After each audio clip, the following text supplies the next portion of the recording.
Now let me switch the screen. So like you.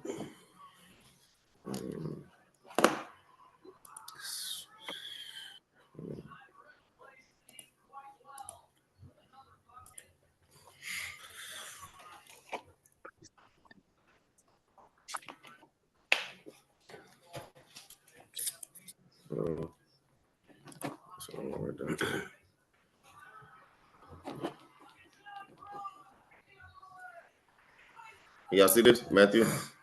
Con. Y'all see the Matthew 10:23? Yeah, I can see it. Con. Okay, you go ahead and bring it out. All right. This is the book of Matthew, chapter 10, verse 22. And ye should be hated of all men for my name's sake, but he that endureth to the end shall be saved. But when they persecute you in this city, flee ye into another. For verily I say unto you, ye should not have gone over the cities of Israel till the Son of Man be come. That last part. You shall not have gone over the cities of Israel till the Son of Man be come. What are we talking about there?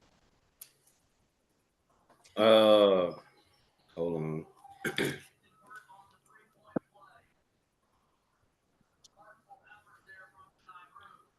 That's a good question. Hold on. Let me go to that real quick.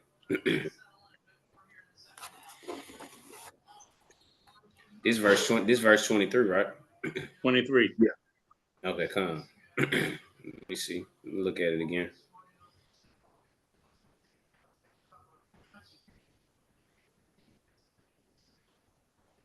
Well,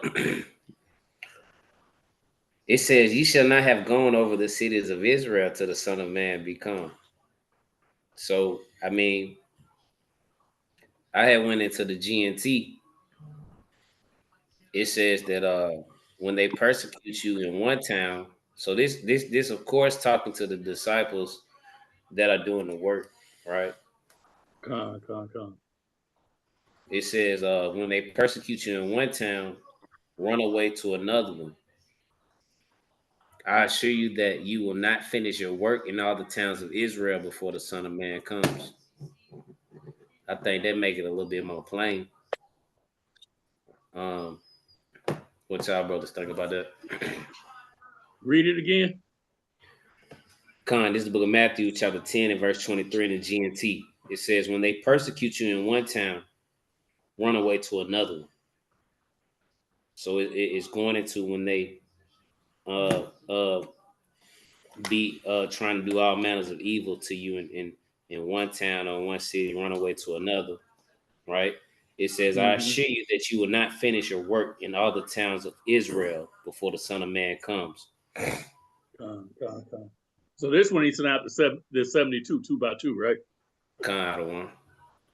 I got you. Okay, so I'm guessing that's what he was talking about. That that's what I would kind of take from it. That you know, I'm gonna before you finish all the works that I command you to do, I'm gonna be done came back. Right. You know what I'm So saying? they never did make it over all the cities of Israel, I'm pretty sure. Right. And they of course, came back to him and checked in, and you never saw him go out again. Right. I just sent this link to Isaiah Buffington. He's safe finna get on too.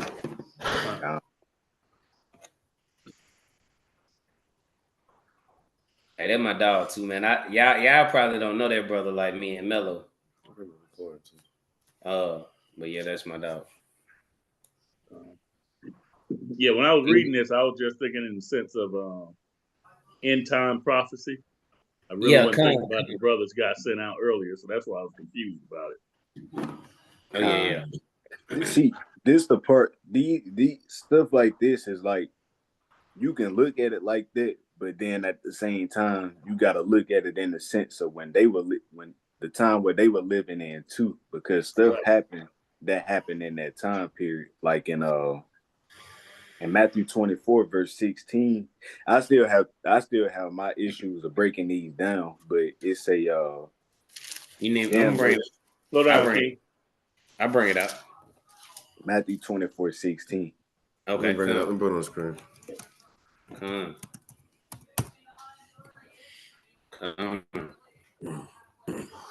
Right. So this is the book of Matthew, right? Chapter 24 and verse 16. It reads, then let them which is Salakia. It says, and then let them which be in Judea flee into the mountains. So when I hear people, the camp leaders and the leaders of Israel, when they break it down, they speak of it like when this happened, when Israel fled to the mountains, they say that that's us fleeing to the west coast of Africa, in the time where Jerusalem was being besieged by the Romans in 70 AD. Right.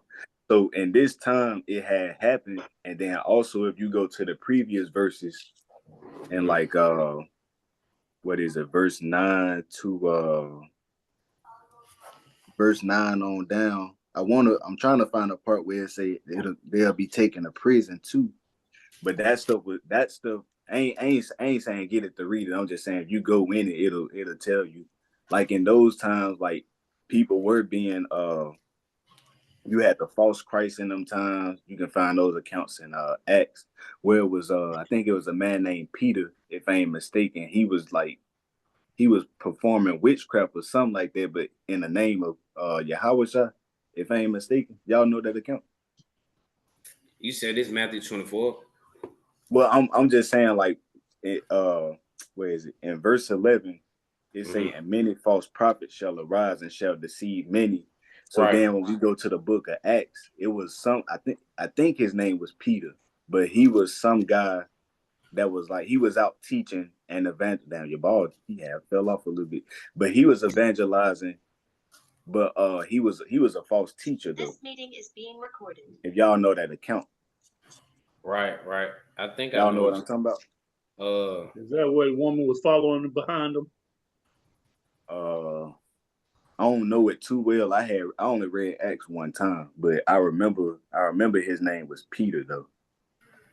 And he was like I think he did witchcraft or something like that. I don't know. Or he was charging. This might be Acts 5. I'm thinking. Go to it if you can. You got the because it wasn't super deep into the book of Acts.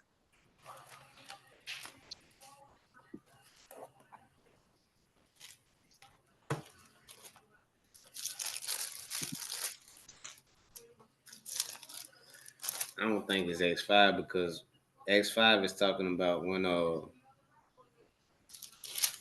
gonna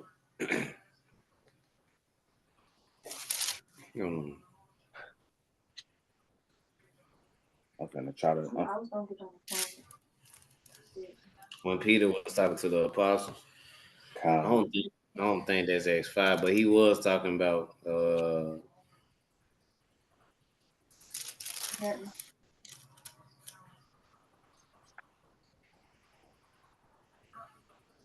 I'm finna go look for it. Right. Yeah. The only reason I said X5 was because of the high priest, right? And the high priest and some of the Pharisees was trying to check to see if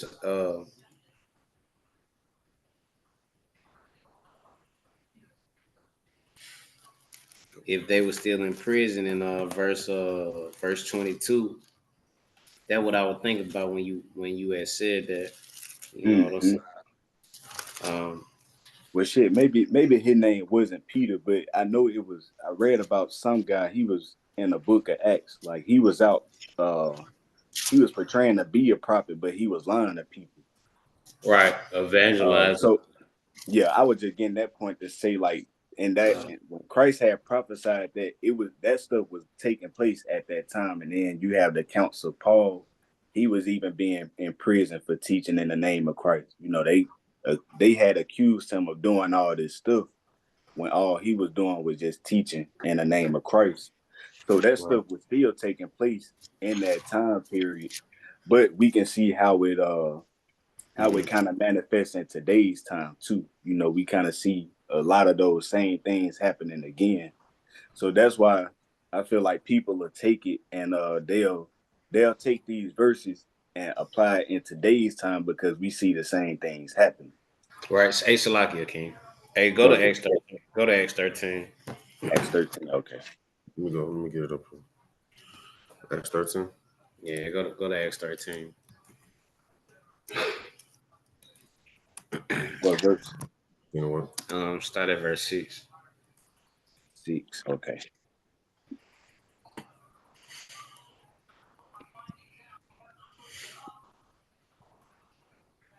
It's the book of Acts, chapter 13, verse 6. And when they had gone through the isles unto Paphos, they found a certain sorcerer, a false prophet, a Jew whose name was Bar Jesus.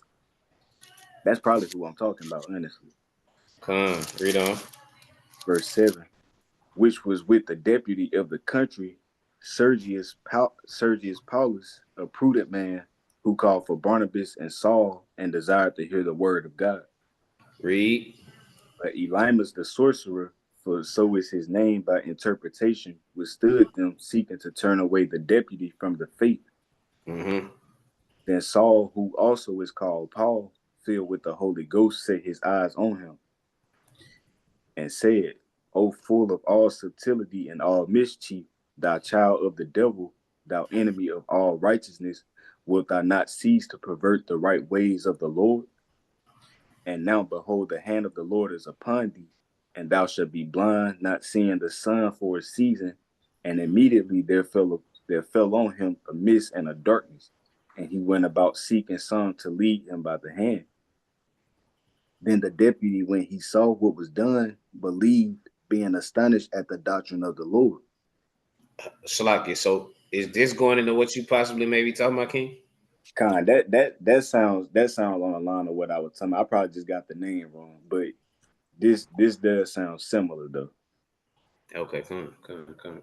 So this is an account that we can use to show that when Christ said it'll be false prophets in those times, like that was taking place at the time where, Israel still was together. They had the Pharisees and all that. This was all before the siege. But when the siege happened, that's when the other stuff started to take place, like when they fled away and they was going into those other cities. So we can still apply it in today's time, but it actually took place back then too. I'm gonna write that down. Let's go back to Matthew 20.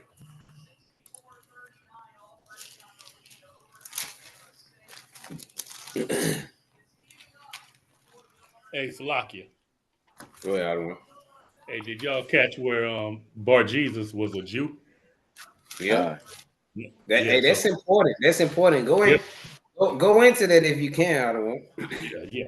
So we always and that's Acts chapter 13, verse 6. I'm gonna read that again. And when they had gone through the isle unto Paphos, they found a certain sorcerer, a false prophet, a Jew, whose name was Bar Jesus. We want to get on other nations all the time, but this was our own people leading us astray. You know what I'm saying? And I mean, he's tapping into that left side. I mean, all kind of sorcery and witchcraft going on and leading our people astray. And while we're getting into that, I want to go to Acts 16, 17 real quick. Show you another example of what's going on, because we don't a lot of times consider this witchcraft to be real. This sorcery is a real thing. And our people walking around out there and they're bewitched. Can somebody read that real quick? Those two brothers. Acts 16, verse 17? Yeah, Acts 16, 17. We getting it. I got you. We getting it pulled up. I tell you what, start at verse 16. Go 16. Acts 16. I got a precept too. Go ahead, Adam. It's the book of Acts chapter 16, verse 16. And it came to pass, as we went to prayer, a certain damsel possessed with the spirit of divination met us, which brought her. So now we were just talking about Bar Jesus, and he's a Jew, and he's a sorcerer, and now we got a certain damsel with a spirit of divination. Keep reading. Which brought her masters much gain by soothsaying. So now she's out there. She's supposedly she can tell your future. and she's bringing money to her masters. And we know that it's just wickedness all the way, and the Most High doesn't tolerate this. Keep reading. Verse 17. The same followed Paul and us and cried, saying, "These men are the servants of the Most High God, which show now us." Check that out. Check that out. So she doesn't come up and just curse you. Now here she goes. She's being deceitful.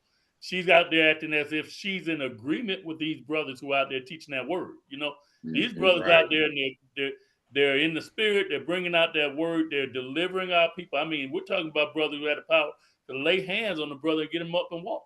You know what I'm saying? And she's out there like she's praising these brothers. Hey, Salakia too, out of one. And we gotta make notice that it is a woman. That's right.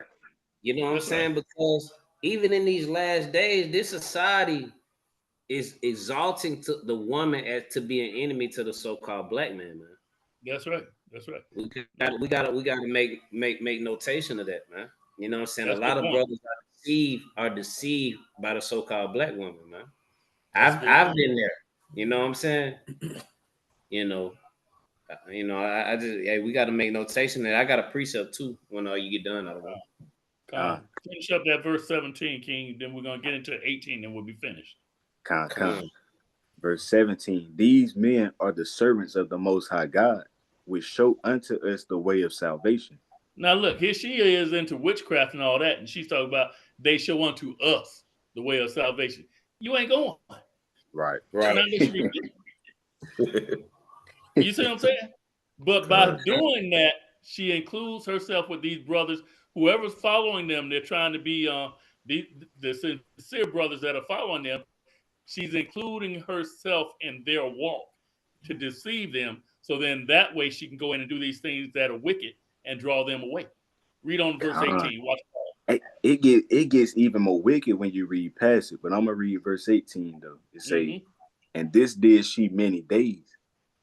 But so many days she went around following them and praising them, trying to gain their favor, trying to get them to drop their guard.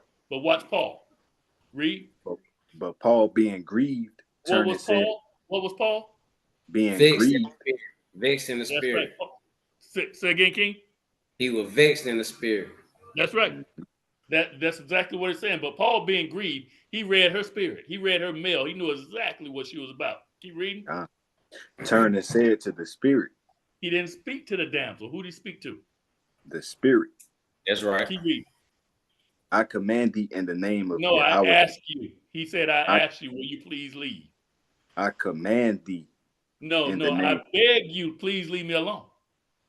I command thee. He said, I command thee. In the name of who? In the name of Jesus Christ, Yahushua HaMashiach. That's right. To come out of her. And what happened? He came out the same hour.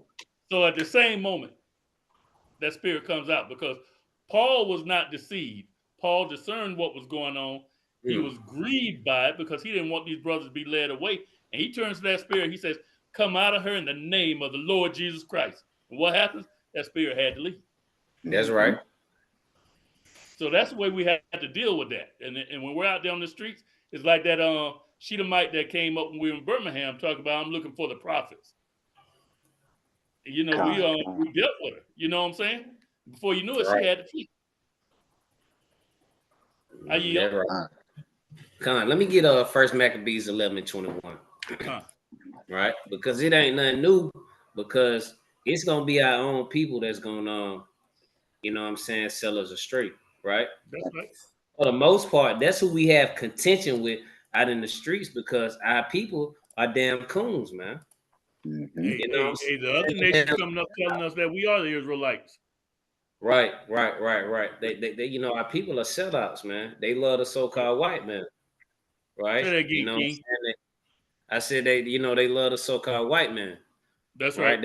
They sell out to their own people, man, and it's nothing new, right? Our people, I think about our people like our plight is so messed up, man, because we've never had nothing. You know what I'm saying? We come from nothing. So it's easy for the so-called white man to give us some money and now we can be gatekeepers for him. Right. And that's what a lot of our entertainers are, our athletes, right? Our famous men, you know what I'm saying, of our nation, right? We gatekeepers for the so-called white man. Let me get that in First Maccabees chapter 11 and 21. Salaki, I got it. Kind of one. The book of First Maccabees, chapter 11, verse 21. Then certain ungodly persons, right, who hated their own people, who loved their people, hated their own people, who was cool with their people, who hated their own people, who hated their own people. A lot of people hate their own people. A lot of our people, and they hate the Israelites because we trying to get our people in line, man. We trying to bring morals back to our people, right? We trying to have our people living, you know what I'm saying, a life according to the Bible, but our people love the world, man. God.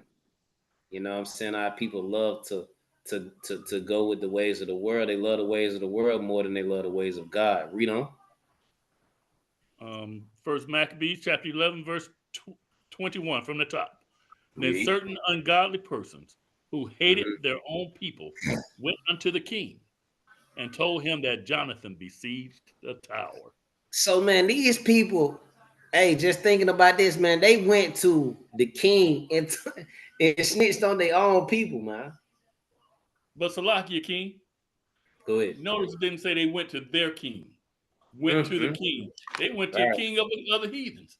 Of the other nations. They went to the so-called white man. That's right. Right. They went to the so-called white man and say, these niggas over here tripping. These damn gatekeeper niggas went to the so-called white man and snitched on their own people, man. Wow. And that's again, we gonna go into it, you know what I'm saying? But these are our people today, man. Right. Our people are gatekeepers for the so-called white man. Right? And we got to go into it, man. Because we love the enemy more than we love our own people. Right. You know what I'm saying? And we got to go into it. We got to bring that out, man. You know what I'm saying? That's one of I'm gonna bring this out of camp. You know what I'm saying? Because we got to let our people know, hey man, y'all love the so-called white man. That's right. You know what I'm saying? And you got to run. Hey, King, what's that verse you always bring out about they love the ways of the Greeks more than their own in Maccabees? Yeah, that's First Maccabees chapter 4 in verse 15, I think. First Maccabees chapter 4 and 15. I want to say that one go along the same lines as this, you know. Come on, let's bring it out. I read it. You go ahead and bring it out. You master that one, King. I love to hear you teach on it. I read it. I don't think there's. Let me get that. It ain't 15. It's not 15. Hold on. Where is it? Let me find it real quick. Well, while you find that one, I'm gonna go to one that I like real quick. Can somebody get me First Maccabees chapter 4 verse 35? It was Second Maccabees 4 and 15. But what you say, you both? We right here on 35. I was just telling time, don't worry about it. Go ahead. We'll get this, King. Okay, First Maccabees chapter 4 verse 35. 35. Okay. This is the book of First Maccabees chapter 4 verse 35. Now when Lysias saw his army put to flight and the manliness of Judah's soldiers, Hold on. What kind of soldiers did Judah have? Read that part again. And the manliness of Judah's soldiers. See, we're not gonna read this whole thing. I want you to see that because the enemy was put to flight. Then they saw the manliness of Judah's soldiers. Judah was manly, not like these sissy boys be walking around today. You see what I'm saying? That's right. That's right. So when we stand up and be the men we're supposed to be, can't nobody stand against us. Right. I wanted to bring that out real quick. Come on. Let's get on over Second Maccabees, King. They go with when David told Solomon, stand up and show yourself a man. That's right. I think that's what is that, First Kings? And how did he say he show himself a man? By keeping them commandments. Right, that's right. Right. 4 and 15. Yes, 4 and 15. 4 and 15? Go ahead. I'm there. Right. The book of Second Maccabees, chapter 4 and verse 15. Not setting by the honors of their fathers, but liking the glory of the Grecians best of all. Right. So the scriptures say not setting by the honors of their fathers, right? Which our fathers was given the law, statutes, and commandments. The forefathers of the nation of Israel, they was given moral laws, moral commandments to keep, that was pleasing unto the Most High God. But they liking the glory of the Grecians best of all. They like the ways of the other nations, right? Just the same way that we like the ways of the so-called Americans today. Right. During this time, it was the Greek captivity where we were under captivity under the Greeks, right? So we like the glory of the Greeks better than we like the ways of God. Right. And it's plain. That's exactly what it's saying. Read verse 16. Verse 16. By reason whereof sore calamity came upon them. For they had them to be their enemies and avengers, whose custom they followed so earnestly, and unto whom they desired to be like in all things. Right. So they like to be like the Greeks in all things, whether it's sports, and I could speak on this, man. Like, I had some great times in, being a captain. I did. Great, wonderful times. But when I go back to the rituals and the things that, we had to do, and I still love my brothers. I still chop it up with some of my line brothers and some of my, brothers in the fraternity. One of my best friends just left over here. He's still, in the fraternity, in the frat or whatever. But, my chapter specifically, like we got into the rituals of it, and it's based on masonry, man. Based on masonry, and it's based on worshiping the Greek god Apollo. When you really dig down and do the research on it, talk about the golden shores, so on and so forth. But that's not of God, man. Hey, King, did you notice in verse 16 where it says, for they had them to be their enemies and avengers? Right, I did. Yeah, how can you be both? Right. The avenger is for you. I mean, he's your champion, right? Right. For sure. So how's he going to be your enemy? Right. Don't the scriptures say, trust not thine enemy? Oh, yeah. For as iron rusteth, so shall his wickedness show through. Right. And even with that, like our main founder his name was Elton Watson Diggs, right? This brother was a cook in the Deke house. The Deke is a white fraternity. Wow. You know what I'm saying? He was a cook in the Deke house. So that's how he formulated the fraternity, was he looked into the ways of Deke. So he wanted to establish something for so-called black people. But you established it based on masonry. You know what I'm saying? You established it by watching the so-called white man and how he conduct and move in his fraternity. You know what I'm saying? And that's what you established it on. So you know what I'm saying? King, when you pledged, were they still calling that crossing the burning sands? Yes, we crossed the burning sands. Yeah, so you know where they get that from, right? They get that from the Bible. Yeah. Where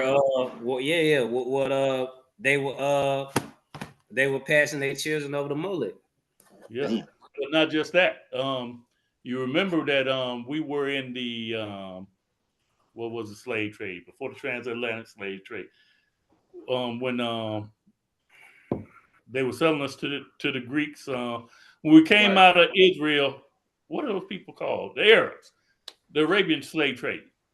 So when we were in North transatlantic slave trade, right? No, before the transatlantic, the Sub-Saharan. My bad. Yeah. So you know they're capturing us as we're fleeing into Africa and when we're first getting set up in Africa, right? And they're taking us actually across the Saharan desert and selling us back to the Romans. and selling us to the Greeks because Romans are Greeks, right? Right. So therefore, that's where they get the term, what is it, crossing the burning sands. Once we got across there, we could no longer say we were Jew. We had to say we were Greek. Now we're giving ourselves over to that foolishness. No one has to make us say that. We just say, hey, I'm going to this fraternity. I'm cross. Then we get into crossing the burning sand. We get, we let them, what is it called when they burn you? Brand you and all kind of shit like that. And that's what they did to us in slavery, you know? Right. Yeah. If you're gonna be sold to the Dutch, they put a D on you. Yeah. Now we do that willingly, you know, and we don't know where it comes from. We don't recognize it for what it is. Right. At that time, I mean, it's something just to be a part of, to be real. You know what I'm saying? Right. You know what I'm saying? Shoot, I got 3 brands myself. You know what I'm saying? Mm-hmm. You know, but it's something to be a part of. I want to show y'all something real quick in Matthew 18 though. Matthew 18. Like I had went over this with my brother. I had also went over this with Miss Raya as well, man. I want y'all to see how the Lord dealt with the sheep. You know what I'm saying? With the Lord, Yahweh Jesus Christ. I want y'all to see how he dealt with the sheep. We got time, so we're gonna start at the top. All right, I'll bring it out. Come on. Watch this. It's the book of Matthew, chapter 18, and verse 1. At the same time came the disciples unto Yahushua, saying, who is the greatest in the kingdom of heaven? Read. And Yahushua called a little child unto him and set him in the midst of them. So we're familiar with this account. This account is going to Yahushua, of course, like it said, talking to the disciples, how you have to humble yourself down. Right? It's going to go into this. You got to become a little child, meaning that you got to, you know, forget what you done learned in the world, you know what I'm saying, and become as little children. As we see my nieces, my nephews, even when my child was young, you know what I'm saying, the Jadens, the Codys, the Christians, right? The Saints, so on and so forth, Mackenzie, right? We see just as they were willing to learn, you know what I'm saying, you got to become as a little child. Watch this. Read on. Verse 3. Okay.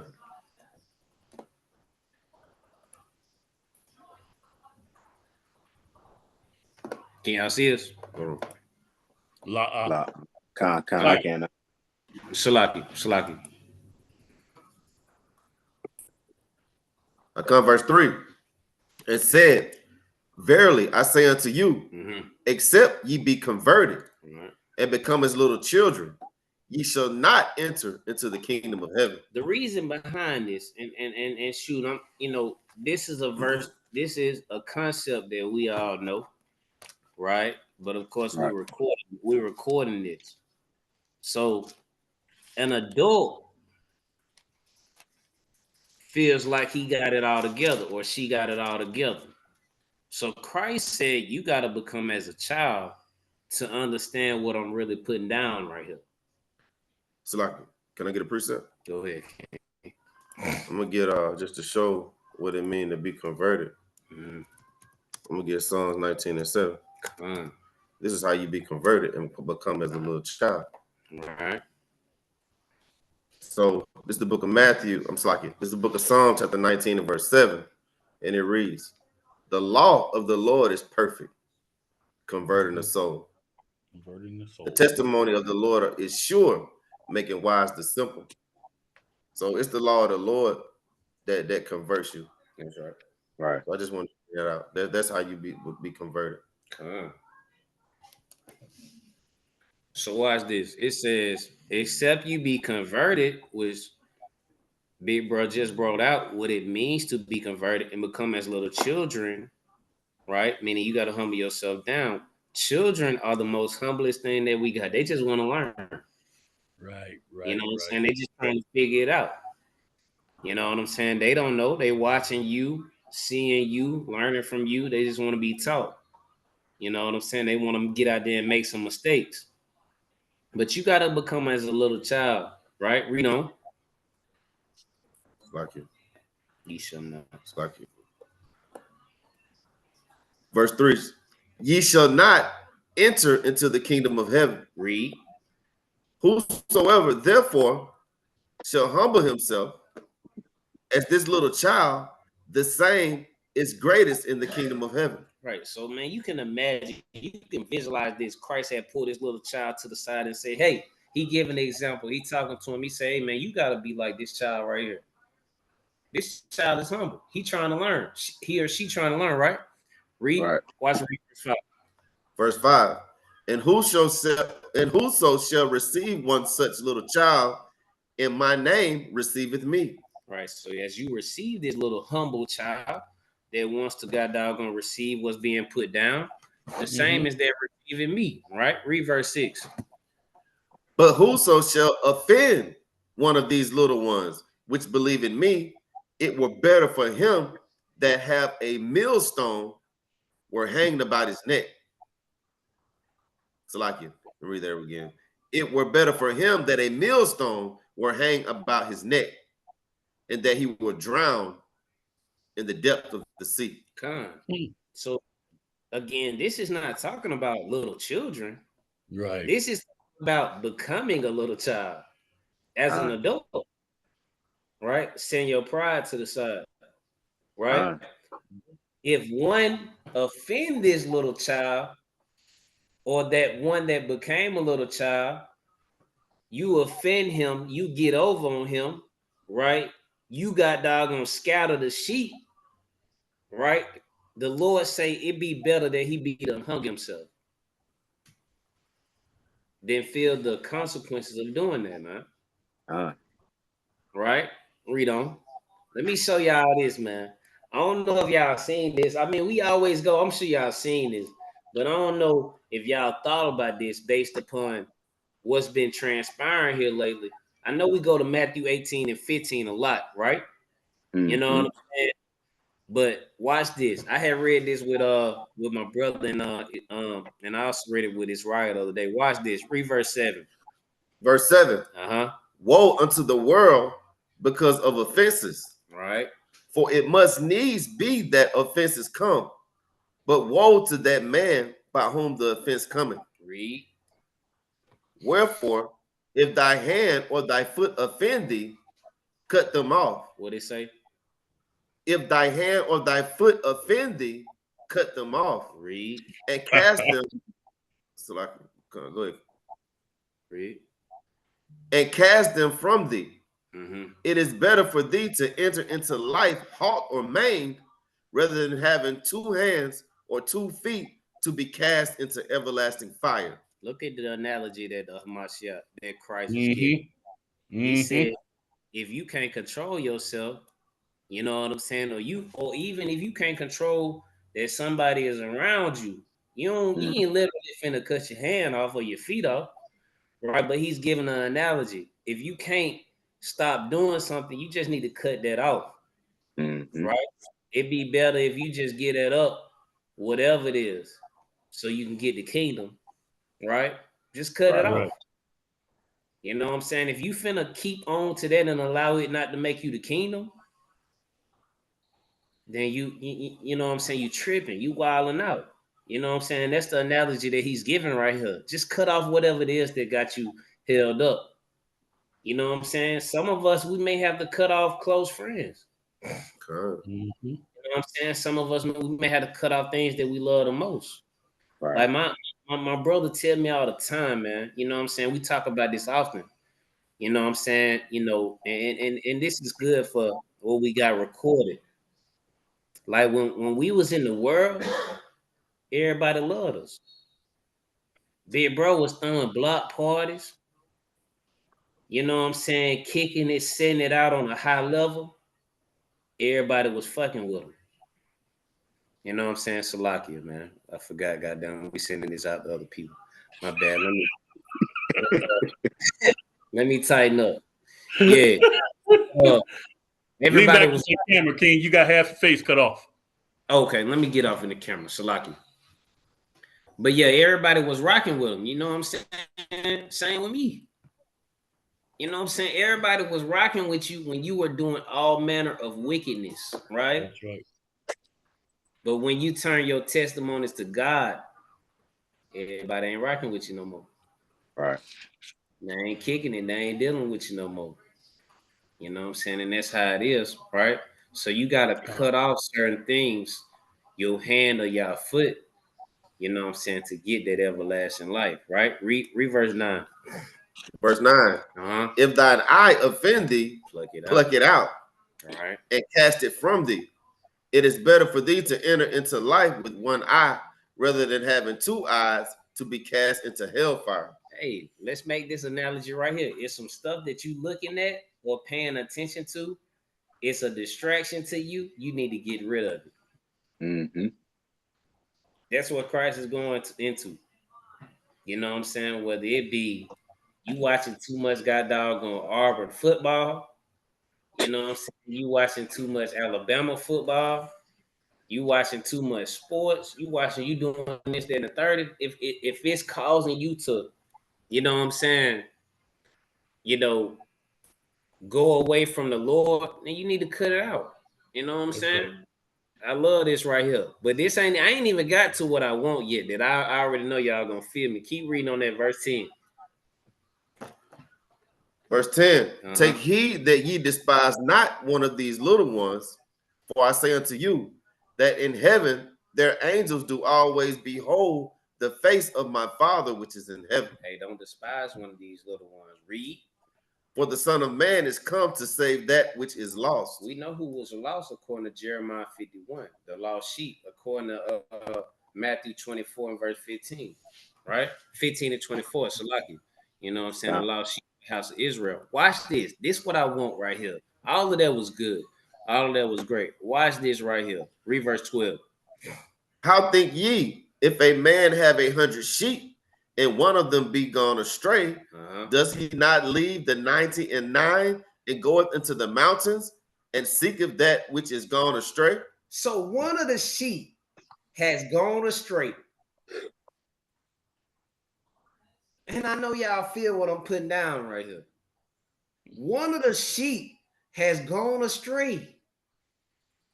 He says, are you not going to go out there and get that one sheep and lead the 99?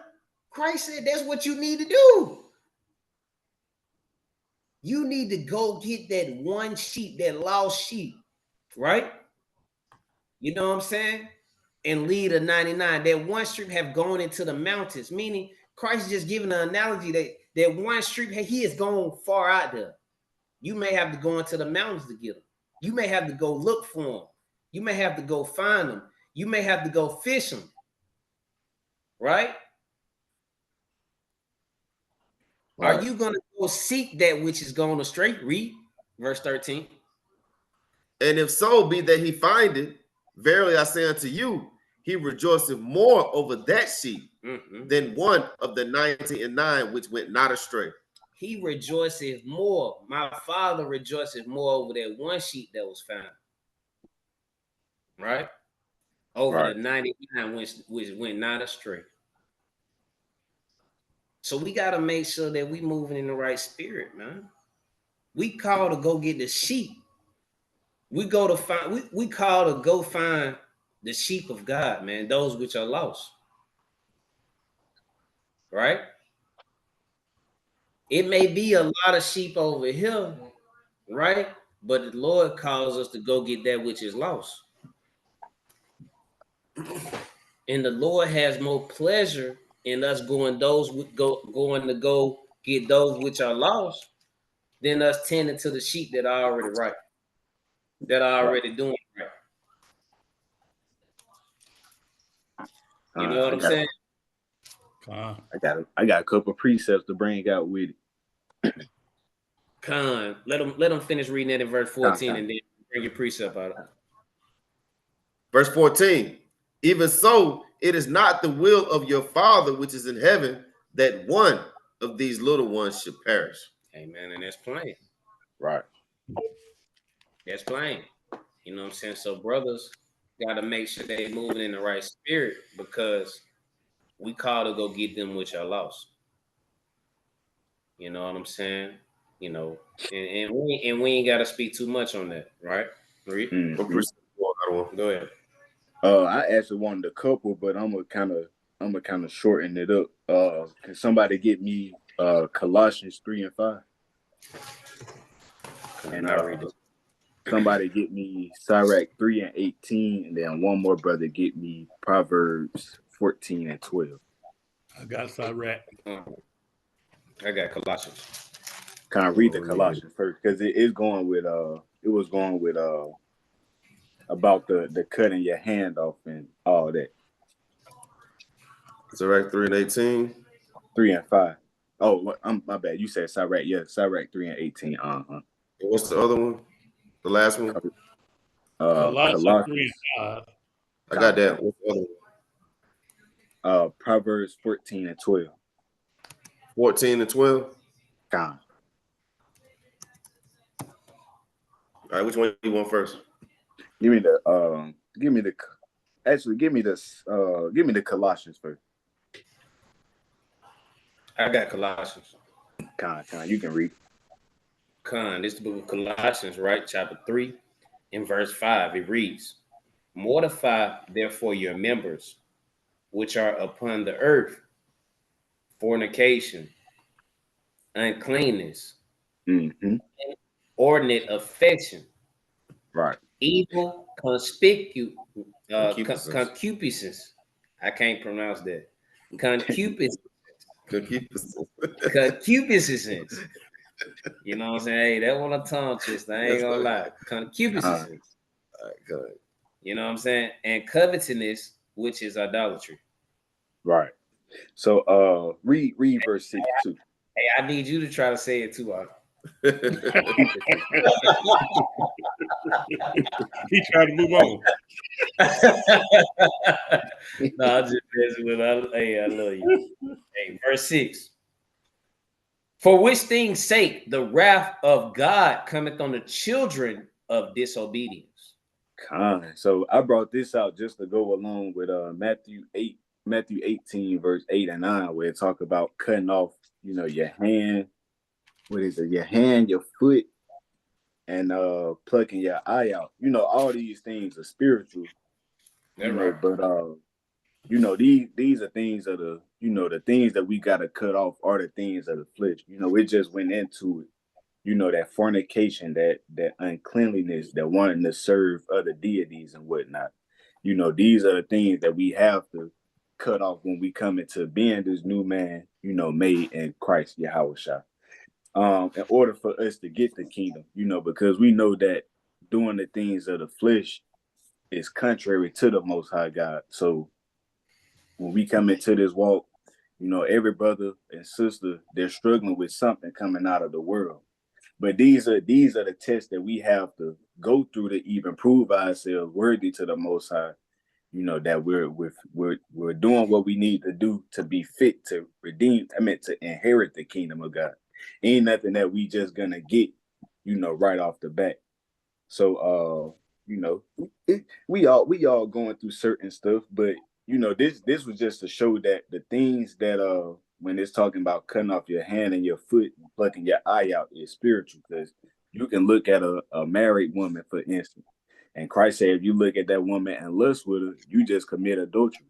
So that's going, even though you didn't commit the act, you let your eye ponder on the thoughts of being with that woman, you just fornicated in your mind, and that caused you to be in sin. So it's spiritual.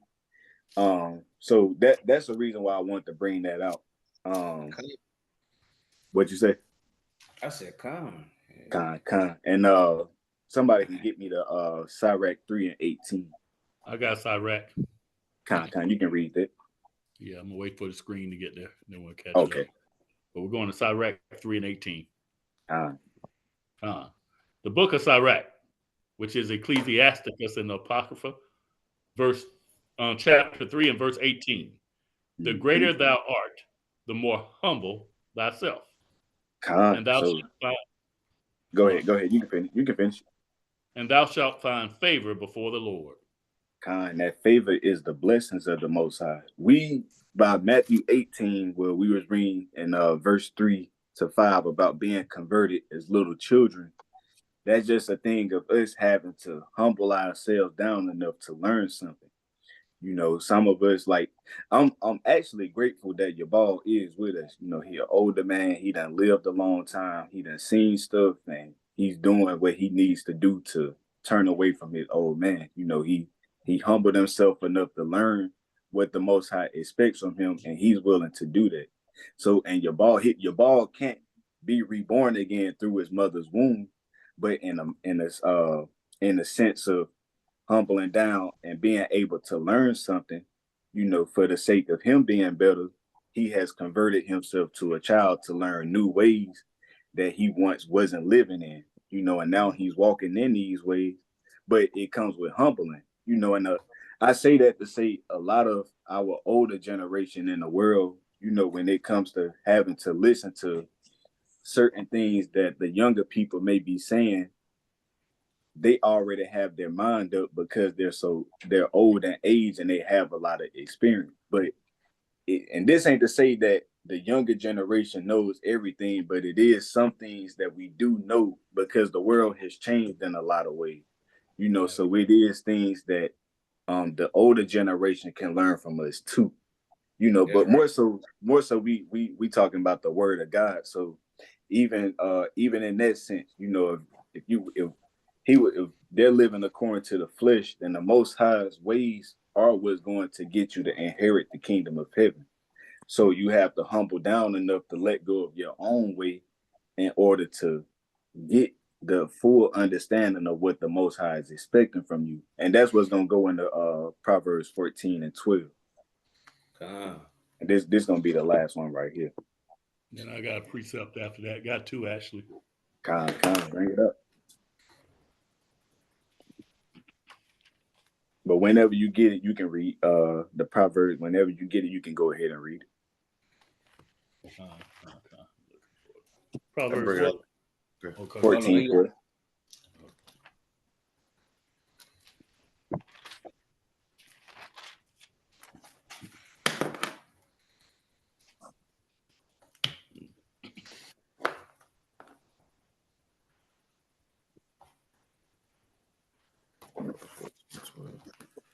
You got it, King? Okay. The book of Proverbs, chapter 14 and verse 12.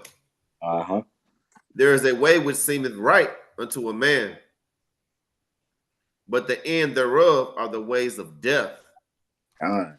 So it's a way that seems right to a lot of us. You know, a lot of us, well, I say a lot of us have grew up in a state of independence and, you know, formulating our own ideas and how stuff operates, you know, but those things aren't going to be what contributes to, those things aren't going to contribute to us getting the best results down the line, you know. So it is a thing of having to humble down enough to learn what's going to get you to the place that you need to get to. Because remember, in the end, we're trying to get to the kingdom.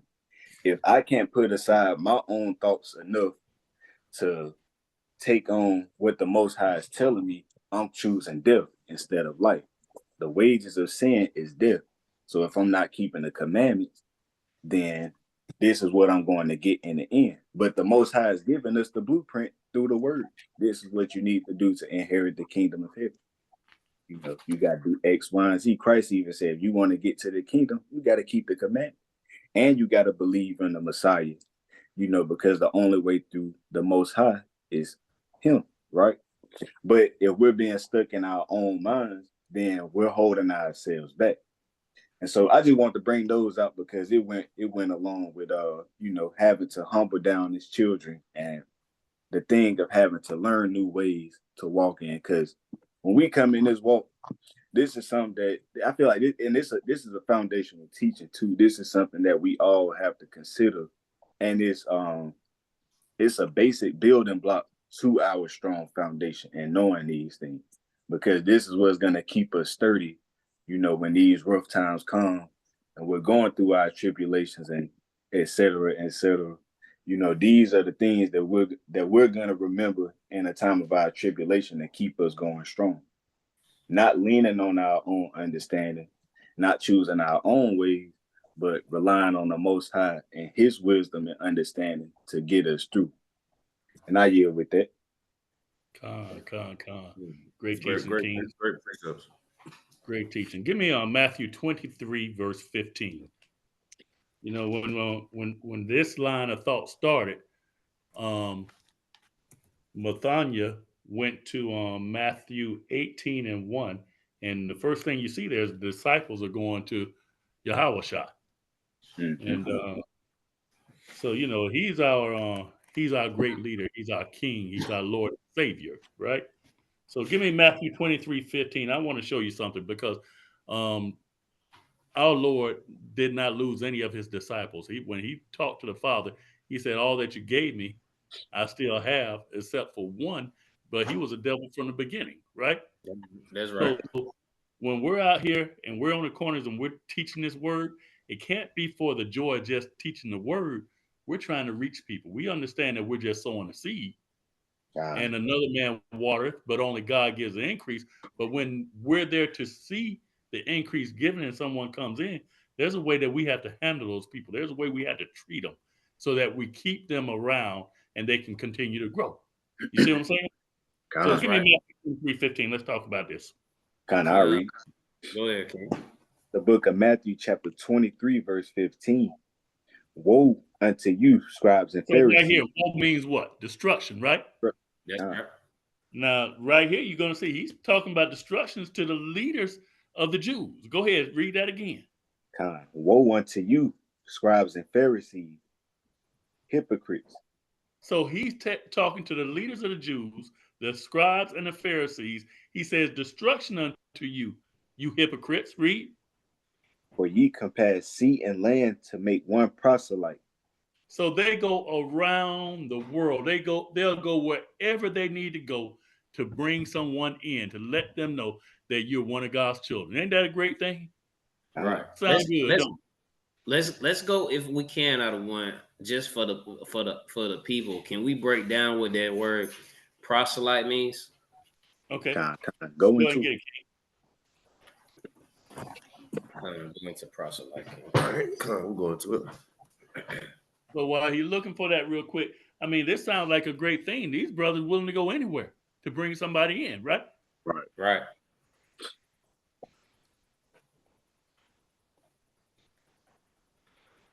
So this is here we click on. This is all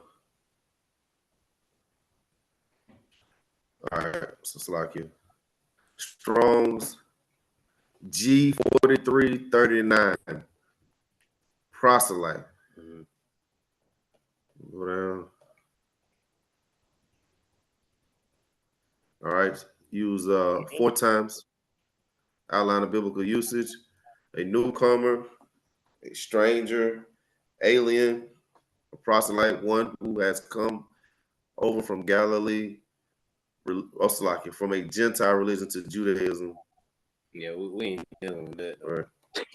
So even in that, we know Judaism, you can't change your nationality. They're saying Judaism, but we know the Bible dealing with the Jews. You know what I'm saying? You can't change your ethnicity. So you could have been worshiping some other gods, and now you are a newcomer to who you really are in the Lord, right? You're a newcomer to knowing that the Most High God, the creator of this earth, is your God. He's your Father. He's only here for you, right? Mm-hmm. That's what a proselyte is. It's a newcomer. This person didn't believe before. So anybody want to elaborate on that, or y'all want to get back to the Yeah, if I could, out of one. If I could go down to the Strong's right here. It says an arriver from a foreign religion. I like that. Mm-hmm. Region, Salakia. Region. My apologies. So an arriver of a foreign region. So that's what the elder was talking about. You may have been in another region or in another province, and you may have been serving another God. But now you coming into the knowledge of your heritage, your nationality, your culture, right? You coming into who you really are. We would be considered proselytes. Right? Because we've been assimilated and to ways of America, right? But now we're starting to come into the ways of our heritage, our culture as being Israelites, according to the Bible, and starting to keep the commandments of God. So that's all a proselyte is. I yield. Let's get back to that Matthew 23:15. Great job there, Kings. All right. It's the book of Matthew, chapter 23, verse 15. For ye can pass sea and land to make one proselyte. And when start from the top, King, since we have broken up. Matthew 23, verse 15. Woe unto you, scribes and Pharisees, hypocrites! For ye can pass sea and land to make one proselyte. And when he is made, ye make him twofold more the child of hell than yourselves. So check this out. So first of all, Christ says woe, which means destruction. And he's talking to our leaders. And he calls them hypocrites, right? And he says, once you bring somebody in, the way you walking, the way you're talking, you make them 2 times more the child of hell than yourself. So he's already saying our leaders are wicked, right? Right. So you're going to go out there, you're going to put on this phoniness, this fake face to get people in. But once you get them in, all hell breaks loose. Right. You see what I'm saying? Give me 1 Peter chapter 5, verse 23 in the NLT. And this is going to further this point. Because leadership is important in the sense that when we bring somebody in, we got to really be walking that walk. That talk that we've been doing, it's got to be demonstrated in every aspect of our lives. Keep bringing it up. You know, when the disciples went to Christ to talk to him, they know they were talking to somebody who's real, someone who never sinned. And I'm not saying that we're that person, but I'm saying we need to be striving to be like Christ. Paul said, follow me as I follow Christ. 1 Peter 5. 1 Peter 5 and 2, I'm sorry, verses 2 and 3. 1 Peter 5, verses 2 and 3. I don't know where I got 13 from. The book of 1 Peter, chapter 5 and verse 2. Care for the flock that the Most High has entrusted you. So what are we supposed to do? What are we supposed to do? Care for the flock that the Most High have entrusted you. So if I'm going to care for something, I'm not going to harm it, right? That's right. I'm going to look after it. I'm going to build it up into what God wants it to be, correct? Mm-hmm. That's right. I'm going to love that thing. I'm going to love that person because we're talking about people, right? So we're going to care for the flock that God has entrusted to me. Keep reading. Watch over it willingly. I'm going to look after it. I'm going to watch over it. I'm not going to let the enemy come in and destroy it. You see what I'm saying? Not how? Not grudgingly. Because I want to do this thing. It's not a task for me. Yes, it's work, but it don't feel like work because it's something I enjoy doing, right? All right. Keep going. Not for what you will get out of it. So I'm not looking for money. I'm not looking for fame, right? I'm not looking for importance. What I'm doing is the Lord's work and it don't seem like work. Keep reading. That's right. But because you are eager to serve the Most High. Wait a minute now. I'm eager for that person to serve me. Because you are eager to serve the Most High. I want to be put on a pedestal, and because I brought you in, now you owe me your life. Because you are eager to serve the Most High. So my most important thing, the reason I'm doing this thing is because I'm eager to serve the Most High. So how do I serve the Most High? I go out there and I care for his flock. I do this thing willingly, right? Not grudgingly. What did he tell Peter 3 times? What did Christ tell Peter? You're going to deny me. Yep. But then after after Christ was raised back up, he finds Peter fishing. He said, care for my flock. That's right. Right? He said, Peter, dost thou love me? Yes, Lord. Care for my flock. 3 different times. You see what I'm saying? Go on to the next verse, King. Verse 3. Don't lord it over the people assigned to your care. Read that part again, King. Don't lord it over the people assigned to your care, You know what that word Lord means? It means you don't rule over him. You don't become a taskmaster over them. That's right. That's not your purpose. You were never given that authority over no man. You see what I'm saying? You're going to care for these people. You're going to love on these people. These people came out the world where they have been beaten down and told they were nothing but a nigger. Now you're going to come in and treat them like a nigger? They bring it out. Hey, King, when they come in, you're supposed to be building these people up to the point that they can build the next man up. But instead, you want to put your foot over them because you're still a taskmaster. You're still acting like a nigger. You have not been developed. You have not grown to know who you are in the Lord. So therefore, you treat people the way you feel about yourself. Keep reading. Don't lord it over the people assigned to your care, but lead them by your own good example. No, I'm going to sit back and tell you, go do this, go do that, go do this, go do that. Or do I set the example? But lead them by your own good example. That's right. It's just that simple. When the disciples were walking out and they're going from city to city, guess who was in the midst of them walking with them? Guess who was actually doing the work and the disciples learning? Christ set the example. Therefore, no one can complain. You see what I'm saying? Right. When they didn't have food to eat, Christ fed them. Am I right? That's right. When they went from city to city, Christ was right there in the midst, not sending them forth talking about you set up and then I'm going to come behind you. I yield. Hey, that was mighty. Precepts. Excellent precepts. Hey, that's some daggers right there. Daggers. Just came out by what you were teaching, King. That wasn't playing. That precepts was amazing right there. Yep. Gotta care for the flock of God, man. Gotta care. And you gotta lead by example. Gotta lead by example. You don't lord over. This ain't Esau's army. Right. You don't have that authority. God never gave you the authority to lord over men.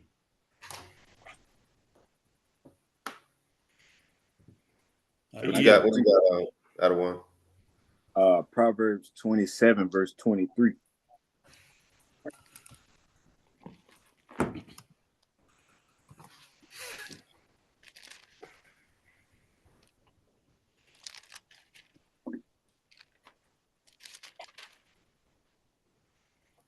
It's the book of Proverbs, chapter 27 and verse 23. Be thou diligent to know the state of thy flock, and look well to thy herds. Look well to thy herd. See, this go along with what your ball was just bringing up. And 1 Peter 5, 2 and 3. You gotta spend that time with the person that you being the example to them, and you teaching them how to walk according to the ways of the Lord. You know, you spending that time with them to understand their spirit, understand their struggles, and you guiding them through that. You know, that's you looking well to the herd and being diligent to know the state of them. You know, but how can you do that if you're not taking that time to talk to people that you teaching this word to them? You bringing them in, they're looking at you to be an example, and they're looking at you to guide them to the place that they need to be at. You know, you got to spend that time with them. They bring it out. And when you get to know their struggles, and you get to know them, and you see their weaknesses and places that they need to be built up at, you come to the scriptures, you get your precepts that's going to help their brothers, sisters, and you build them up with that accordingly. And you give a little counsel of your own from your own experience if you have some, and you send them on their way. You know, you be a brother to them, and you keep them accountable on what they need to be doing according to what the Most High say. That's right. And he didn't ask for nothing else. He just said, do that. He ain't asked for nothing else. I yield with this. Hey, can we stay in that chapter real quick? Give me Proverbs 27, verse 5. This verse here is the most abused verse in the book. This verse here is the verse that pastors like to use to tell you that you ought to serve them. Watch this. I want you to read this. It's the book of Proverbs, chapter 27 and verse 5. Open rebuke is better than secret love. So let me ask you something. How does open rebuke feel? You out there in front of your family, you're in front of your brothers, and somebody out there just come curse you from head to toe. How's it feel? Embarrassing, That's right. belittling. It's bad, doesn't it? So now it's telling you, look upon that bad feeling. Remember that bad feeling. He says, it's better than secret love. What it's talking about is if Makazawa never told his brother Mathanya, I love you, look at how it felt when you were openly rebuked. That feels worse than that. If you never tell your wife, I love you, think about how open rebuke felt, and that feels worse than that. If you never tell your child, I love you, look at how open rebuke feels, and that feeling is worse than that. Never tell a child you love them and see where they end up. I guarantee you they go to prison. You see what I'm saying? This is not a scripture saying go out there and openly rebuke people, but that's the way the wrong leadership will use it. Right. It just said that you can't lord over someone. So then if we're going to do this thing line upon line, precept upon precept, you can't say that this is a open avenue. Now the Lord said I can go out there and just rebuke people. I can talk to you any kind of way I want to because somebody talked to me that way. Well, you would have pushed over. Grow up. Stop letting men talk to you any kind of way. Demand respect. And first of all, you give respect. You set that example. That's right. I yield on that. Con. We can I'm guessing we can transition, man. I think we made the point on that. A lot of great precepts. Some I didn't even have. Some I didn't have. You know what I'm saying? You know, we moving in the spirit. We moving in the spirit. I praise to the Most High. Let's get 2nd Ezra chapter 15. Second Ezra 15. All right. And well, again, you know, I brought the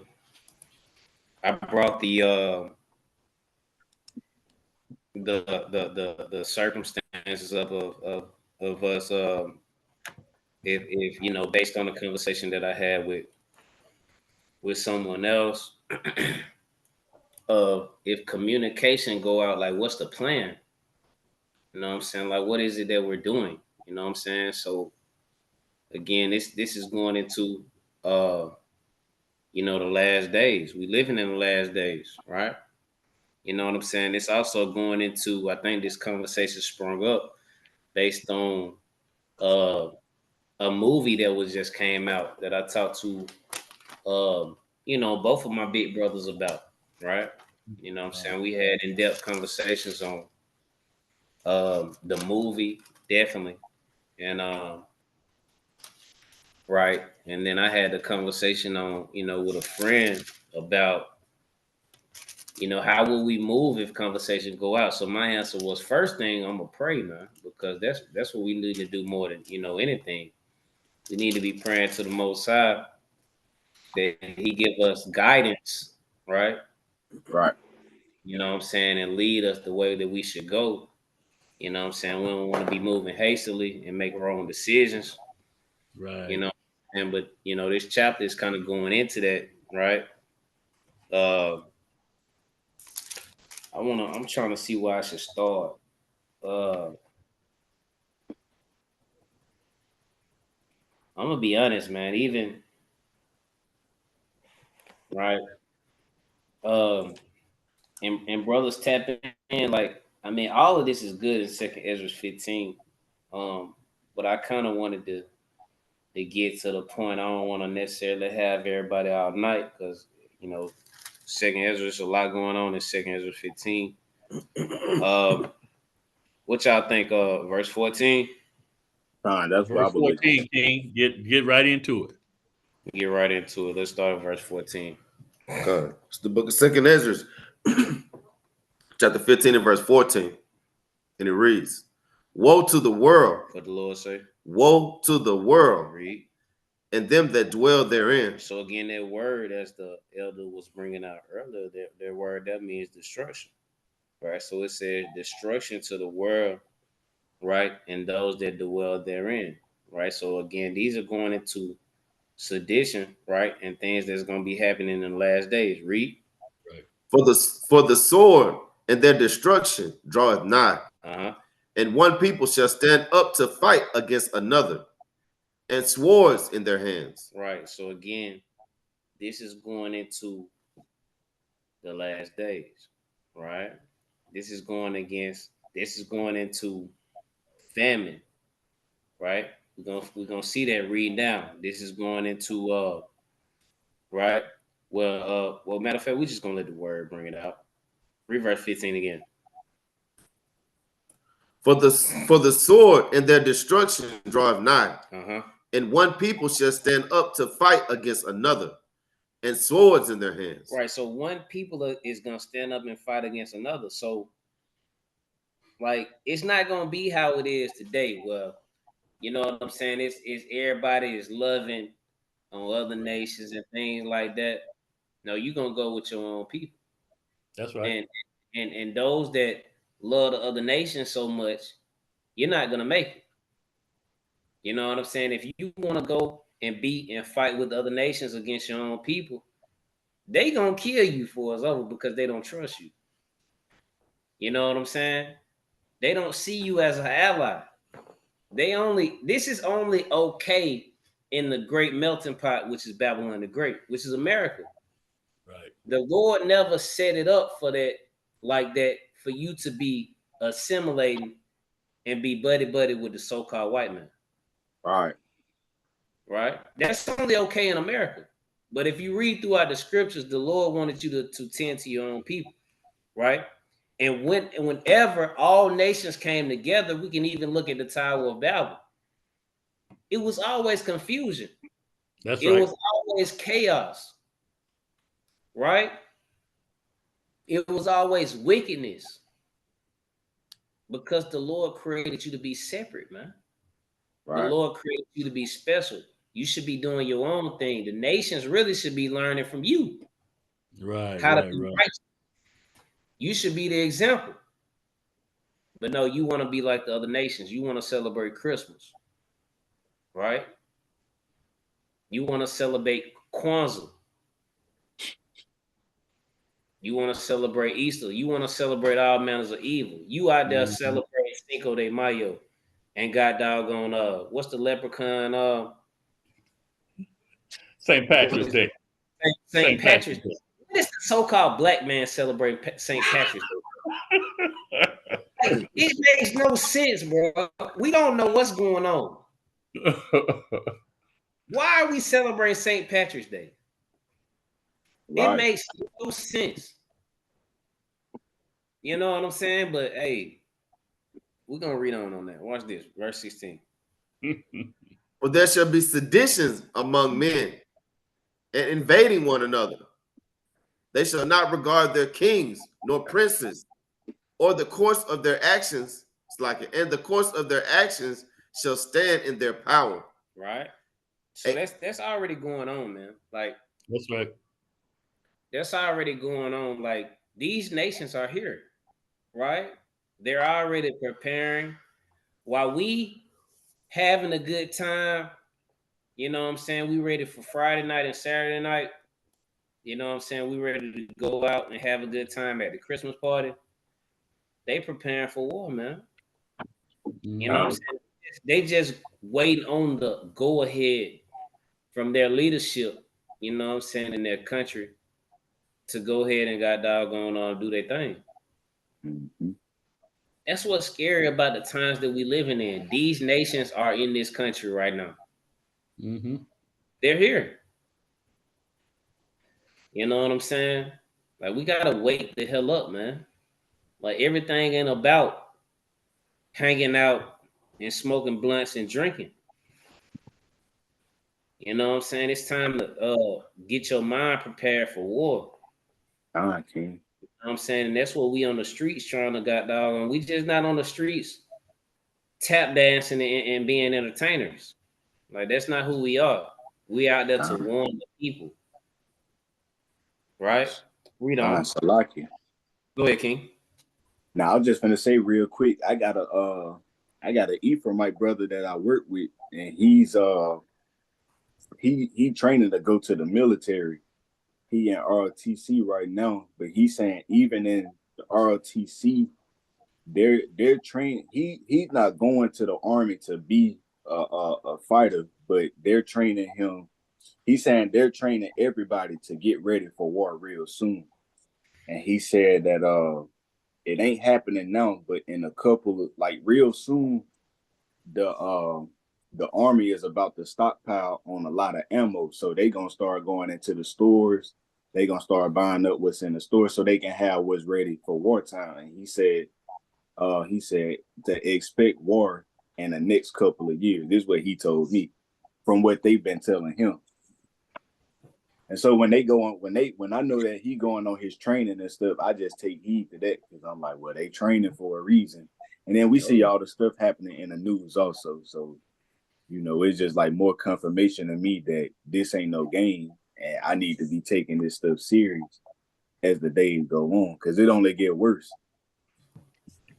But I deal with that though. Yeah, man, that's heavy, man. That's heavy. We got, brothers that's prior military right here, and they can tell you the times that we living in. You know what I'm saying? They can tell you the times that we living in. Like, this is nothing to play with, man.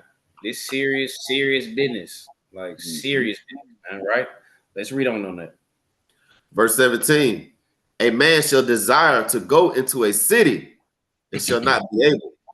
Hey, and them times coming. Them times are already on the rise right now. Right? It's gonna be certain places that you're not gonna be able to go to. That's right. You're not gonna be able to go in and out this land. You're not gonna have freedom. Your passport isn't gonna mean a damn thing. It's some people that we're in the state of Alabama for the most part. You're not even gonna be able to leave this state. They're gonna shut down some of the travel and some of the freedom that you have in this land. Right? Right. You know what I'm saying? And we saw that a little bit during COVID. Traveling was crazy during that time. But they trying to get you prepared, man. They trying to use those scare tactics, trying to test, like what can we convince them to do? How can we control them? Right? How can we shut the population down, so on and so forth?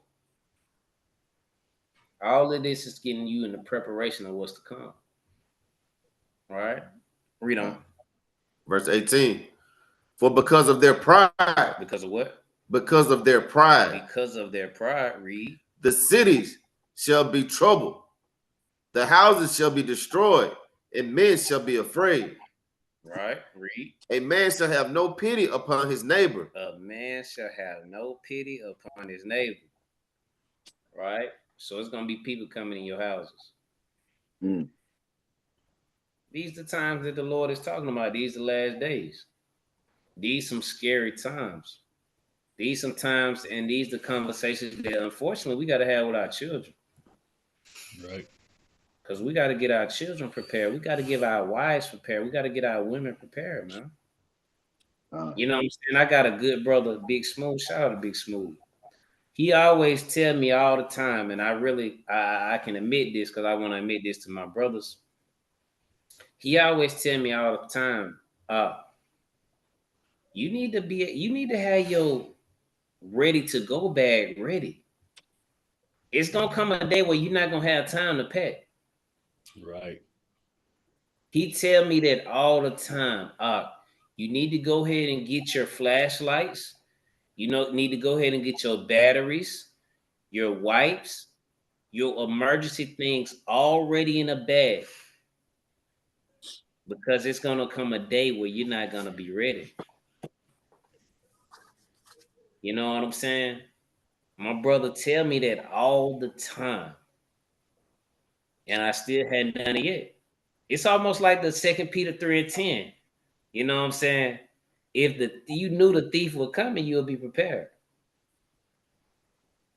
So I'm cutting myself. I'm bringing that out in the streets, but I ain't ready. I ain't ready for what this talking about right here. But we got to get ready, fellas. You know what I'm saying? Men of the Lord. We got to get prepared. You know what I'm saying? We got to have that bag together for our family that we can grab and go. Right. You know what I'm saying? When stuff hit the fan, it ain't no packing. You know what I'm saying? It's gonna be grabbing what you need and get up out of there. But Right. this house don't mean nothing no more. They coming to get this house. This house probably finna burn up, blow up, or whatever. They coming in there. You know what I'm saying? So we got to be ready, right? Verse 19. A man shall have no pity upon his neighbor, but shall destroy their houses with the sword and spoil their goods because of the lack of bread and for great tribulation. Right. Wow. They said they're gonna spoil their goods. They coming in for your food, man. Think about our people, lack of resources. We in the slums and the ghettos. We ain't got food now. People going, you know what I'm saying? Jake going in people's houses right now for lack of food and resources. Imagine during the famine when there's nothing out there, these stores closed. He coming to see about what you got. And 9 times out of 10, he ain't going to the so-called white neighborhood. No, he going next door. He going in the hood where you at. Right? And this chapter is full of gems, man. You know what I'm saying? Full of gems. I just wanted to get that real quick to at least show we gotta be circumspect, man. You know what I'm saying? And this cut me because, like I say, my partner always told me to get ready, man. You gotta get prepared. These are the things that you need to get online. You know what I'm saying? So you can go ahead and put this in your bag so you can grab it and go. I think I had this talk to big bro to my brother about this, man. Like I said, I told him once or twice before, like, damn, Smooth, man. He telling me to get all these things, but I need to go ahead and get, but I hadn't done it yet. I'm too busy wanting to buy some stuff for, you know what I'm saying, Friday night, or Saturday night after camp. You know what I'm saying? Priorities just messed up. You know what I'm saying? I'm gonna keep it real with you. I'm still growing, still pushing, still trying to gonna get my spirit right. You know what I'm saying? But priorities got to get in order because hey, one day it's gonna come because priorities one in order. You done missed out. All you got is the clothes on your back. That's right. You got to get it moving. You know what I'm saying? But shoot, I yield. It's a lot, you. While we're right here, I want to get verse 24 through 27 because this is the most important preparation you can do right here. Verse 24, it reads, "Woe to them." I read you, bro. Come on, this is the book of 2nd Ezra, right? Chapter 15 and verse 24. It says, "Woe to them that sin and keep not my commandments." What the Lord say? Woe to them that sin and keep not my commandments, saith the Lord. I thought the law was done away with. Woe to them that sin and keep not my commandments, saith the Lord. Read. I will not spare them. What the Lord say? I will not spare them. The Lord said, I will not spare them. That's right. Read. Keep reading. Go your way, ye children, from the power. Defile not my sanctuary. Keep reading. For the Lord knoweth all them that sin against him, and therefore delivereth he them unto death and destruction. Hey, the Lord said he knoweth all them that sin against him, and therefore he delivereth he them unto death and destruction. That's right. Mm-hmm. Hey, so if you ain't doing these things, I don't care what kind of bags you got packed. Right. You ain't gonna make it. That's right. Yeah, I yield on that. Hey, I want to get a precept. I want to show you the type of brother that's going to get delivered. Give me Matthew chapter 2, verse 13. 2 and 13. 2 and 13. We're going to talk about Christ's father. I'm there when y'all ready. Now, this brother here, I mean, the angel came to him to tell him to go ahead and marry his wife. that was espoused to him. I mean, he's hearing from God. So you got to realize this guy, he has to be spending time with in the Word. Mm-hmm. I mean, just think about it. You laying in bed, you have a dream, right? You wake up, you be like, is that real? You don't even know. This brother don't have no doubt. I'm going to show you how he moves. Read. This is the book of Matthew, chapter 2, verse 13. And when they were departed, behold, the angel of the Lord appeared to Joseph in a dream. How did the angel of the Lord appear to Joseph? In a dream. So just think about it. You sleep, you have a dream. You're going to be doubting if that thing's real. You know how you're going to know it's real? When you're talking about the angel of the Lord appeared to somebody, you've been spending time in that word. You're going to know the Lord's voice because you've been reading his voice. You've been hearing his voice when you're studying this. Jesus said, my sheep shall know my voice, and to no other will they listen. Read. Right. Saying, arise and take the young child and his mother and flee into Now Egypt. he's giving instructions. Let's see what he does. Read. Arise and take the young child and his mother and flee into Egypt. And be thou there until I bring thee word. For Herod will seek the young child to destroy him. So the angel was very specific in what Joseph is supposed to do, right? Now, we're going to see if Joseph has to question whether or not he heard from God or if Joseph just got up and did what the Lord told him to do. Read. Verse 14. When he arose, he took the young child and his mother by night and departed. Wait. Slow down, King. Go back and read that again. Verse 14. When he arose. Okay, so he arose. Who are we talking about arose? Joseph, right? Now, I guess at this point, Joseph going to go talk to his wife and ask her, baby, what you think I ought to do? Read. Let's see if he does that. When he arose, he took the young child. He did what? Mother. He did what? The young child. He took. Back up, King. I want you to stop after took. Read again. Okay. He took. No, start with it when he arose. When he arose, he took. Okay, so now Joseph gets up and he makes an action based off of what he was told, right? That action was not to go ask his wife. He didn't go to his parents and see, hey, y'all want to come with us? He did exactly what he was told. Read. He took the young child and his mother by night and departed into Egypt. Was that what he was told to do? Exactly, wasn't it? He did not deviate not one bit. First of all, he knew he was hearing from God. He knew that it was urgent, and he did what he was told to do. And that's what Nathaniel was telling us earlier, is that he said first thing he's going to do is pray. And that's how we need to be thinking. And we need to be praying before we get to that point, because really you want to hear that voice and know exactly what to do before it happens. Because them missiles get firing, you don't want to be here. Right. I got a precept too when you're done. Go ahead, King. Can somebody give me Matthew 24, verse 42? I got it. Okay. And you can read down to just read. I'll stop you if I want to chime in. Okay. The book, I'll wait till we get it pulled up. Okay. Here we go. Matthew chapter 24 and verse 42. Watch therefore, for ye know not what hour your Lord doth come. So right here, just pause right here.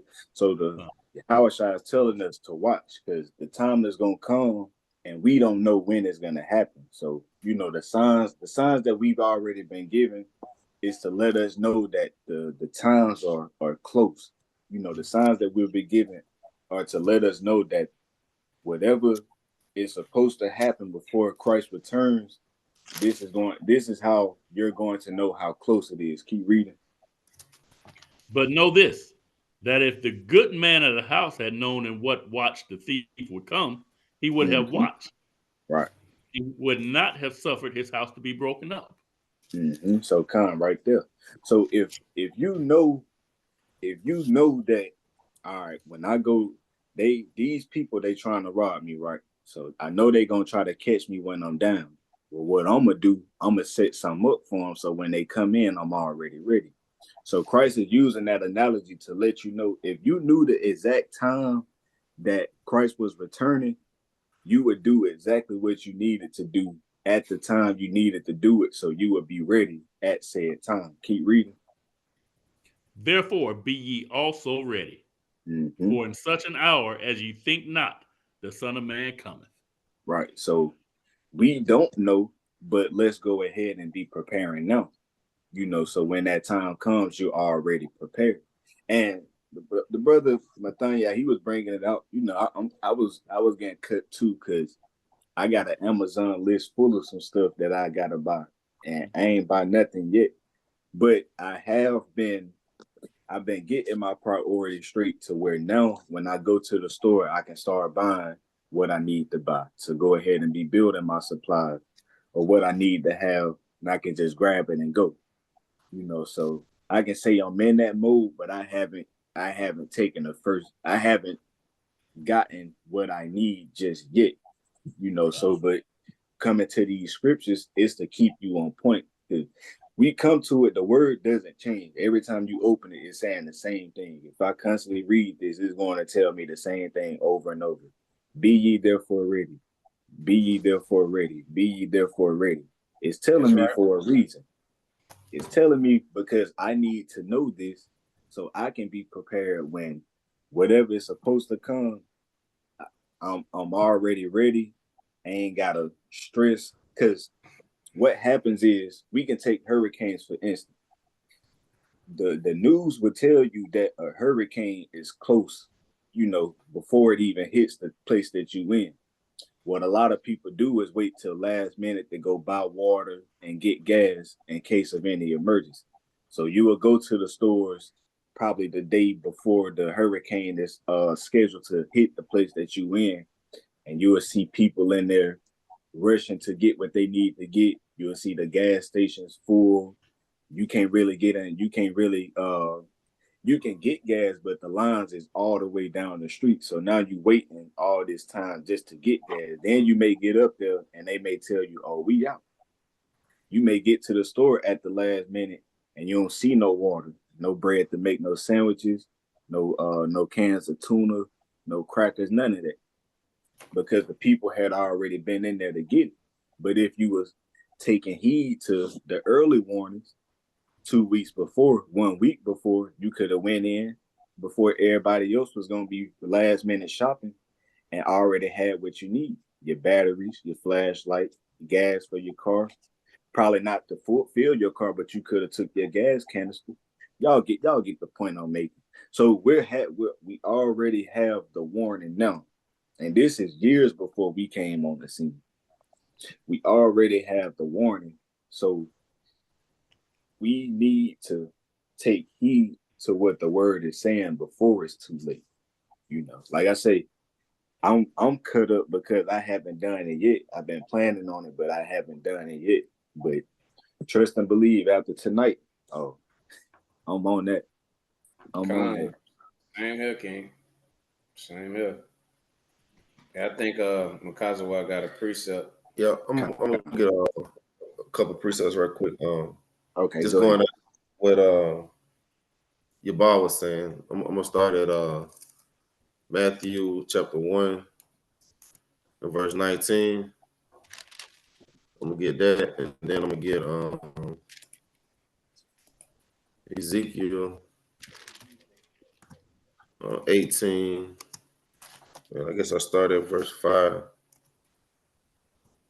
So we're gonna get Matthew. Ezekiel. Let's get Matthew 1 first. I'll get Matthew. Okay. What is it? Matthew 1 and 19? Yeah, and this is just going into when you were saying about Joseph, being one of the ones that'll be delivered, right? I'm just going to reemphasize that point. The book of Matthew, chapter 1 and verse 19. Then Joseph, her husband, being a just man and not willing to... Salakia. So Joseph was what? Being a just man. He was a just man. So that's all I really wanted from verse 19, to show that Joseph was a just man. All right. So now we're gonna go to Ezekiel 18. We're gonna start at verse 5. This is the book of Ezekiel, chapter 18, verse 5.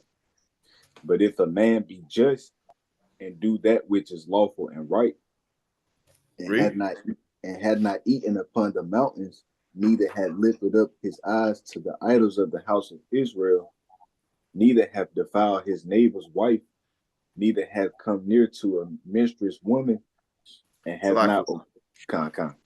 So this is just going as verse 5 said, but if a man be just and do that which is lawful and right. So now we're just going through some laws, verse 6 and verse 7. Okay. In verse 8, just going through laws, telling you that a just man is one that does what's lawful and right. So for time's sake, just skip down to verse 9. Verse 9. Have walked in my statutes and have kept my judgments to deal truly. He is just, he shall surely live, saith the Lord God. So a just man is one that walks in the statutes and keeps the judgments, deals truly. He is just. He shall surely live, saith the Lord. So I just wanted to bring that out about Joseph. John, good precepts, King. Are you? Excellent precepts. Hey, there, brothers. Y'all got any more topics? I know. Should we? We can definitely go on and on. You know what I'm saying? I know. We ain't necessarily gotta save a little bit for next time or whatever. I thought more brothers was gonna come in, but brothers tied up, man. Y'all have anything else y'all want to tap into? I think that's enough for the night. I ain't got nothing right now. Hey, I enjoyed it with y'all brothers, man. Y'all brothers brought it out. Hey, I got some good precepts myself. Con. Yeah, we go ahead and stop. Cool. Like them.